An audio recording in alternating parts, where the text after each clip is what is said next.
Hello friends, welcome to my YouTube channel. आज की class में हम कुछ ऐसे वाक्यों को इंग्लिश में बनाना सीखेंगे जिन्हें आप अपनी डेली लाइफ में काफ़ी ज़्यादा बार बोलते हैं। तो फ्रेंड्स, ये सभी वाक्य कुछ इस तरह से हैं, जैसे वह फ़ोन चलाने में मग्न है, या फिर बच्चे टीवी देखने में मग्न हैं, या फिर हम फिल्म देखने में मग्न थे, या फिर वह अपनी जीएफ से बात करने में मग्न है। तो यहाँ पर आपने नोटिस किया होगा, किसी काम में कोई इंसान या बच्चे जो भी हैं वो किसी काम में मग्न हैं। तो यहाँ पर हर वाक्य में मग्न है, मग्न है, मग्न थे, मग्न है, इस तरह से हर वाक्य में ये वर्ड रिपीट हो रहा है। तो इस तरह के वाक्य को इंग्लिश में कैसे बोला जाता है, आज की क्लास में हम सीखेंगे। सबसे पहले आपको पता होना चाहिए मग्न होना। अगर कोई किसी काम में मग्न है तो इसको हम इंग्लिश में क्या बोलते हैं। मग्न होने को आप बोलोगे एंग्रोज्ड इन। आप इसे याद कर लीजिएगा। मग्न होना, मग्न होने का मतलब होता है एंग्रोज्ड इन। एंग्रोज्ड इन मग्न होना, एंग्रोज्ड इन मग्न होना। तो आइए अब इसी वर्ड के थ्रू हम इन सभी वाक्यों को इंग्लिश में बनाना सीखते हैं। तो फ्रेंड्स, इस तरह के वाक्यों को इंग्लिश में बनाने के लिए आप इस स्ट्रक्चर का यूज़ करोगे। आपको सिर्फ ये फॉर्मूला याद रखना है, ये स्ट्रक्चर याद रखना है, और मेरी गारंटी है अगर आप ये स्ट्रक्चर याद रख लेते हो, ये फॉर्मूला याद रख लेते हो, आपको कहीं भी ऐसे वाक्य दिखे ना जो कि किसी काम में मग्न है, तो आप, मेरी गारंटी है आप इन सभी वाक्यों को बहुत ही आसानी से इंग्लिश में बना भी पाओगे और बोल भी पाओगे। तो हम पहले इसका स्ट्रक्चर देख लेते हैं। स्ट्रक्चर है इसका, पहले आपको सब्जेक्ट लिखना है। पहले क्या लिखना है आपको? सब्जेक्ट। उसके बाद आपको इज, एम, आर या फिर वोज वर्ड, इनमें से कोई एक वर्ड यूज़ करना है। ये हेल्पिंग वर्ब है आपके, इज, एम, आर या फिर वोज वर्ड। और उसके बाद आपको लिखना है एंग्रोज्ड इन। क्या लिखना है उसके बाद? एंग्रोज्ड इन। एंग्रोज्ड इन का मतलब मैंने आपको अभी बताया, इसका मतलब होता है किसी काम में मग्न होना। एंग्रोज्ड इन मग्न होना। एंग्रोज्ड इन के बाद आपको वर्ब की फर्स्ट फॉर्म लिखनी है। एंग्रोज्ड इन के बाद क्या लिखना है आपको? वर्ब की फर्स्ट फॉर्म। और वर्ब की फर्स्ट फॉर्म के अंदर आपको आईएनजी ऐड करना है। वर्ब की फर्स्ट फॉर्म लिखोगे और उसके अंदर आपको आईएनजी ऐड कर देना है, ओके। और उसके बाद सबसे लास्ट में आपको ऑब्जेक्ट लिखना है। पहले आप सब्जेक्ट लिखोगे, subject plus is, am, are, was word, इनमें से कोई एक वर्ड आ जाएगा जो कि सब्जेक्ट के अकॉर्डिंग आएगा। इसके बाद आपको एंग्रोज्ड इन लिखना है, और उसके बाद आपको वर्ब की फर्स्ट फॉर्म में आईएनजी ऐड करना है, और लास्ट में आपको ऑब्जेक्ट लिखना है। अब बात आती है इज, एम, आर और वॉज वर्ड आप कब यूज़ करोगे। तो फ्रेंड्स, अगर कोई टेंस, कोई सेंटेंस प्रेजेंट टेंस में है, यानी किसी वाक्य के अंत में है आ रहा है, अगर किसी वाक्य के अंत में है आ रहा है तो आप यूज़ करोगे इज, एम, आर का, ओके। अगर किसी वाक्य के अंत में था, थे, थी आ रहा है तो आप यूज़ करोगे वॉज वर्ड का, ओके। वॉज वर्ड का कब यूज़ करोगे? अगर कोई टेंस, कोई सेंटेंस पास्ट में है, यानी किसी वाक्य के अंत में था, थे, थी आ रहे हैं, तो आप यूज़ करोगे वॉज और वर्ड का। और अगर किसी वाक्य के अंत में है आ रहा है तो आप यूज़ करोगे इज, एम, आर का। अब इज, एम, आर और वॉज वर्ड का यूज़ कैसे करना है, कहाँ करना है, वो भी हम समझ लेते हैं। अगर कोई सब्जेक्ट, पहले हम इज, एम, आर का यूज़ समझते हैं। अगर कोई सब्जेक्ट सिंगुलर है, एक वचन है, कोई सब्जेक्ट एक वचन है, सिंगुलर है, ही, शी, इट, नेम, है ना, तो उसके साथ आप यूज़ करोगे इज का। और एम का यूज़ करोगे आप आई के साथ।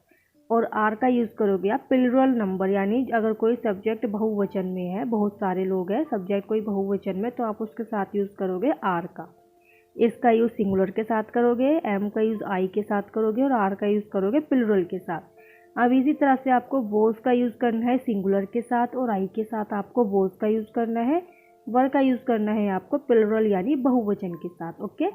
तो आइए अब इसी स्ट्रक्चर का यूज़ करके हम इस तरह के वाक्य को इंग्लिश में बनाना सीखते हैं। हमारा फर्स्ट सेंटेंस है, वह फ़ोन चलाने में मग्न है। वह फ़ोन चलाने में मग्न है। आप इसको इंग्लिश में कैसे बोलोगे? पहले आप लिखोगे सब्जेक्ट। सब्जेक्ट क्या है? वह को इंग्लिश में बोलेंगे ही, और ही के साथ आता है इज, क्योंकि ही सिंगुलर है। ही के साथ आएगा इज, और इज के बाद आएगा एंग्रोज्ड इन। ही इज एंग्रोज्ड इन। एंग्रोज्ड इन के बाद आएगा वर्ब की फर्स्ट फॉर्म। अगर कोई फ़ोन चला रहे हैं तो हम उसको कहते हैं ऑपरेट करना। फ़ोन चलाने को क्या कहते हैं? Operate the phone. तो इसीलिए यहाँ पे पहले वर्ब की फर्स्ट फॉर्म आएगी। वर्ब क्या है इसमें? ऑपरेट। और चलाना, चलाने को इंग्लिश में ऑपरेट बोलते हैं। ऑपरेट के साथ आपको आईएनजी ऐड करना है, ऑपरेटिंग हो जाएगा। और उसके बाद आएगा ऑब्जेक्ट। ऑब्जेक्ट क्या है? Phone. He is engrossed in operating the phone. He is engrossed in operating the phone. वह फ़ोन चलाने में मग्न है। He is engrossed in operating the phone. I hope friends आपको ये समझ में आया होगा। स्टार्टिंग थोड़ी सी लंबी चली गई है, क्यों? क्योंकि आपको ये स्ट्रक्चर बहुत ध्यान से समझना था और समझाना भी था मुझे, इसीलिए। तो क्योंकि अगर आप फॉर्मूला याद कर लोगे अच्छे से तो आप कोई भी सवाल आसानी से सॉल्व कर सकते हो। ये आपको पता होगा, मैथ वगैरह अगर आप करते हैं तो अगर आप कोई फॉर्मूला अच्छे से याद कर लो तो आप उस सवाल को बहुत आसानी से सॉल्व कर जाते हो। इसीलिए इंग्लिश भी एक फॉर्मूले की, एक मैथ की तरह होती है। अगर आप इसमें इनके स्ट्रक्चर्स को याद कर लोगे तो आप इंग्लिश बहुत आसानी से बोल पाओगे। इसीलिए आप इस वीडियो को बहुत ध्यान से देखिएगा, स्टार्टिंग बहुत ध्यान से समझिए, क्योंकि स्टार्टिंग समझ में आएगी तभी आप एंड तक पहुंच पाओगे। ओके, तो अब इसी तरह से हम अगला वाक्य बनाएंगे। आई होप ये आपको समझ में आया होगा। नेक्स्ट सेंटेंस है हमारा, बच्चे टीवी देखने में मग्न हैं। बच्चे टीवी देखने में मग्न हैं। ये वाक्य भी आप डेली लाइफ में काफ़ी ज़्यादा बार बोल जाते हैं। तो इसको आप इंग्लिश में कैसे बोलोगे? पहले आप सब्जेक्ट लिखोगे। सब्जेक्ट क्या है? बच्चे। बच्चे को इंग्लिश में चिल्ड्रन बोलते हैं। आप कभी भी चिल्ड्रंस मत बोलना, चिल्ड्रन ऑलरेडी प्लूरल वर्ड होता है ये। ओके, चिल्ड्रन का प्लूरल चिल्ड्रंस नहीं होता है, चिल्ड्रन का प्लूरल चिल्ड्रन होता है। चाइल्ड होता है इसका सिंगुलर वर्ड। ओके, तो उसका प्लूरल होता है चिल्ड्रन। तो सब्जेक्ट क्या है इसमें? बच्चे, यानी बहुत सारे बच्चे। तो इसको आप इंग्लिश में सब्जेक्ट क्या लिखोगे? बच्चे। बच्चों को इंग्लिश में कहते हैं चिल्ड्रन। चिल्ड्रन के बाद आएगा हेल्पिंग वर्ब। अब देखिए इसमें प्लूरल नंबर है, बहुत सारे बच्चे हैं, तो इसमें आप यूज़ करोगे आर का। Children are. आर के बाद आएगा एंग्रोज्ड इन। चिल्ड्रन आर एंग्रोज्ड इन। बच्चे मग्न हैं। चिल्ड्रन आर एंग्रोज्ड इन किसमें? टीवी देखने में। तो वर्ब की फर्स्ट फॉर्म क्या है इसमें? देखना। जब हम टीवी देखते हैं तो उसको हम वॉच बोलते हैं। जब हम टीवी देखते हैं तो उसको हम वॉच बोलते हैं, सी नहीं बोलते। आप सी मत बोलना, वॉच बोलना। कभी भी आप टीवी देखो तो हमेशा वॉच बोलोगे। ओके, चिल्ड्रन आर, पहले सब्जेक्ट आ गया चिल्ड्रन, उसके बाद आर आ गया, सब्जेक्ट के अकॉर्डिंग हेल्पिंग वर्ब आ गया आर। आर के बाद आ गई एंग्रोज्ड इन। एंग्रोज्ड इन के बाद वर्ब की first form I watch. Watch में हमने आईएनजी को ऐड किया तो वॉचिंग हो गया। वॉचिंग के बाद आ जाएगा टीवी। ऑब्जेक्ट हो गया हमारा टीवी। बच्चे टीवी देखने में मग्न हैं। Children are engrossed in watching TV. Children are engrossed in watching TV. बच्चे टीवी देखने में मग्न हैं। Children are engrossed in watching TV. I hope friends आपको ये समझ में आया होगा। अब इसी तरह से आपको अगला वाक्य बनाना है। नेक्स्ट सेंटेंस है, हम फिल्म देखने में मग्न थे। हम फिल्म देखने में मग्न थे। अब आप इसको इंग्लिश में कैसे बोलोगे? पहले आप इस वाक्य में कुछ अंतर आपको दिख रहा है? अभी आपने जो इससे पहले दो वाक्य करे उसमें और इसमें कुछ फ़र्क दिखा आपको? क्या फ़र्क है इसमें? इसमें ये फ़र्क है कि ये पास्ट टेंस का है और जो इससे पहले हमने वाक्य पढ़े थे वो प्रेजेंट टेंस के थे। यानी उन दो वाक्यों के अंदर, इससे पहले जो हमने दो वाक्य पढ़े उनमें उनके अंत में है आ रहा था और इस वाक्य के अंत में थे आ रहा है। तो मैंने आपको ये स्टार्टिंग में पहले ही क्लियर कर दिया है। अगर किसी वाक्य के अंत में था, थे, थी रहे, उसके साथ आप वोज या वर का यूज़ करोगे, और किसी वाक्य के अंत में अगर है रहे तो उसके साथ आप यूज़ करोगे इज़, एम या फिर आर का। ओके, तो अब हम इसको इसी स्ट्रक्चर के थ्रू इंग्लिश में ट्रांसलेट करेंगे। हम फिल्म देखने में मग्न थे, इसे आप कहोगे। पहले आप सब्जेक्ट क्या है इसमें? हमको इंग्लिश में वी बोलते हैं। वी के साथ आएगा वर, क्योंकि वी प्लूरल है इसीलिए वी के साथ आएगा वर। वर के बाद आएगा एंग्रोज्ड इन। वी वर एंग्रोज्ड इन। एंग्रोज्ड इन के बाद आएगा वर्ब की फर्स्ट फॉर्म। वर्ब क्या है इसमें? देखना। देखने को हम वॉच बोलते हैं। अगर हम कोई फिल्म देख रहे हैं, कोई टीवी देख रहे हैं, तो आप इसको बोलोगे वॉच, सी नहीं बोलोगे, वॉच बोलोगे। Okay, we were engrossed in watch. Watch आ गया, वर्ब की फर्स्ट फॉर्म वॉच आ गया, इसके साथ हम आईएनजी ऐड कर देंगे तो ये वॉचिंग हो जाएगा। Okay, watching the movie. The movie हो गया हमारा object. We were engrossed in watching the movie. हम फिल्म देखने में मग्न थे। We were engrossed in watching the movie. I hope friends आपको ये समझ में आया होगा। अब इसी तरह से आपको अगला वाक्य बनाना है।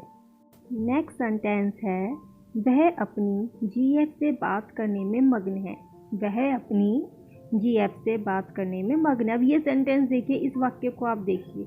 बहुत से लड़के होते हैं जो कि, बहुत से बॉयज़ होते हैं जो डेली लाइफ में मतलब कभी कभी वो यूज़ कर जाते हैं इस वाक्य को। यार वो तो अपनी गर्लफ्रेंड से बात करने में मग्न है, इस तरह से आप बोल जाते हैं, आपको पता होगा ये। तो अब से आप इसे इंग्लिश में बोलने का ट्राई कीजिएगा। इसको हम इंग्लिश में कैसे बोलेंगे वो भी हम सीख लेते हैं। इसमें सबसे पहले आपको सब्जेक्ट लिखना है। सब्जेक्ट क्या है? वह को इंग्लिश में आप ही बोलोगे। ही के साथ आएगा इज़, क्योंकि ये सिंगुलर है इसीलिए ही के साथ आएगा इज़। इसके बाद आएगा एंग्रोज्ड इन, ही is engrossed in, he is engrossed इन। इसके बाद आएगी वर्ब की फर्स्ट फॉर्म। वर्ब क्या है इसमें? बात करना। बात करने को इंग्लिश में टॉक बोलते हैं, TAL के टॉक। टॉक के साथ आ जाएगा ING, तो ये टॉकिंग हो जाएगा। He is engrossed in talking.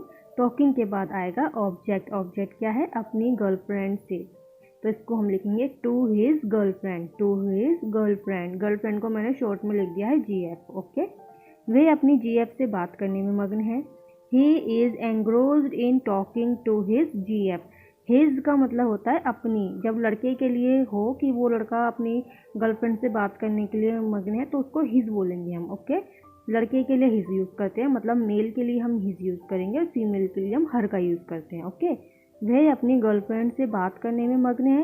He is engrossed in talking to his girlfriend. मैंने गर्लफ्रेंड को शॉर्ट में GF कर दिया, तो ये कोई ज़्यादा बड़ी इशू वाली बात नहीं है, आप इसको ऐसे भी लिख सकते हैं। He is engrossed in talking to his GF। वह अपनी गर्लफ्रेंड से बात करने में मग्न है। He is engrossed in talking to his GF।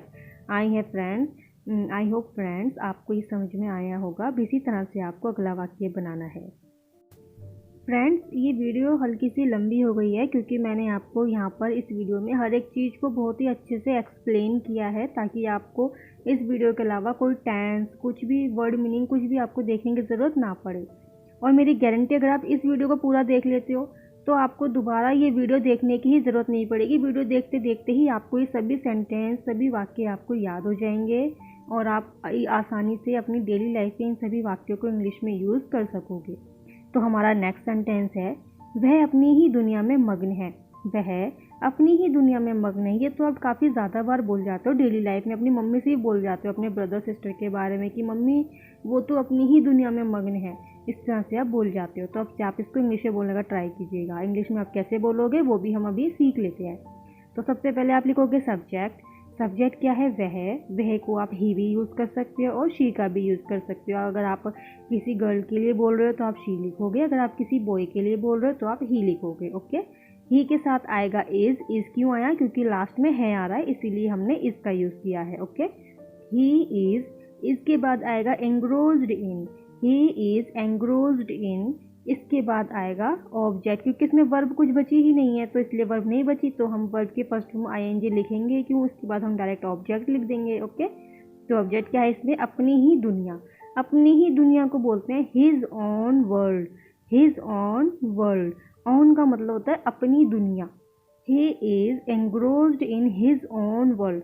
देखो, अगर आपने सब्जेक्ट ही लिखा है तो आप एंग्रोज्ड इन के बाद हिज लिखोगे। अगर आपने सब्जेक्ट लिखा शी, तो शी लिखा अगर आपने सब्जेक्ट, तो एंग्रोज्ड इन के बाद आप हर लिखोगे। Okay, he is engrossed in his own world. वह अपनी ही दुनिया में मग्न है। He is engrossed in his own world.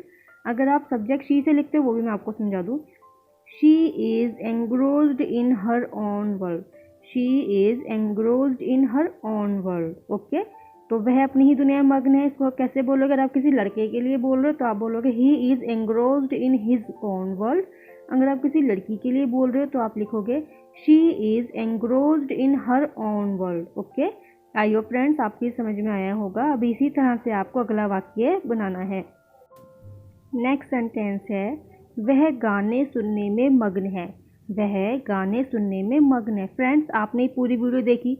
अब आपका ये छोटा सा टेस्ट है जो आपको इंग्लिश में ट्रांसलेट करना है। ये वाक्य आपके लिए है, इसको आपको इंग्लिश में ट्रांसलेट करना है। जो मैंने स्ट्रक्चर आपको बताया है उसी स्ट्रक्चर का यूज़ करके, जिस तरह से मैंने आपको सिखाया है उसी तरह से आपको इंग्लिश में ट्रांसलेट करना है। और ट्रांसलेट करने के बाद आपको कमेंट करके मुझे ज़रूर बताना है, क्योंकि मुझे आपको ये वीडियो समझ में आई है या नहीं आई है वो मुझे तभी पता चलेगा जब आप इसको ट्रांसलेट करके कमेंट करके बताओगे।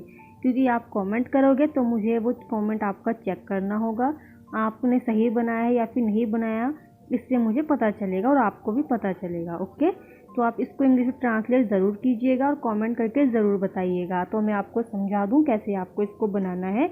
वह गाने सुनने में मग्न है। अब वह कोई भी हो सकता है, लड़का भी हो सकता है, लड़की भी हो सकती है, तो वह की जगह पर आप ही या शी किसी का भी यूज़ कर सकते हो। ओके, उसके बाद आप लिखोगे इज़, ही लिखोगे तो भी जाएगा, शी लिखोगे तो भी जाएगा। ओके, इसके बाद आएगा एंग्रोज्ड इन।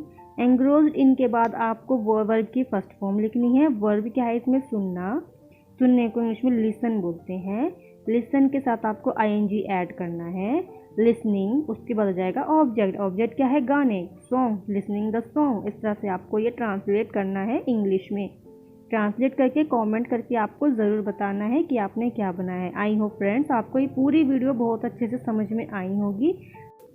इसी तरह की और वीडियोस को देखने के लिए आप हमारे चैनल को सब्सक्राइब करें, वीडियो को लाइक करें, शेयर करें। मिलते हैं अब नेक्स्ट वीडियो में। Bye bye, take care.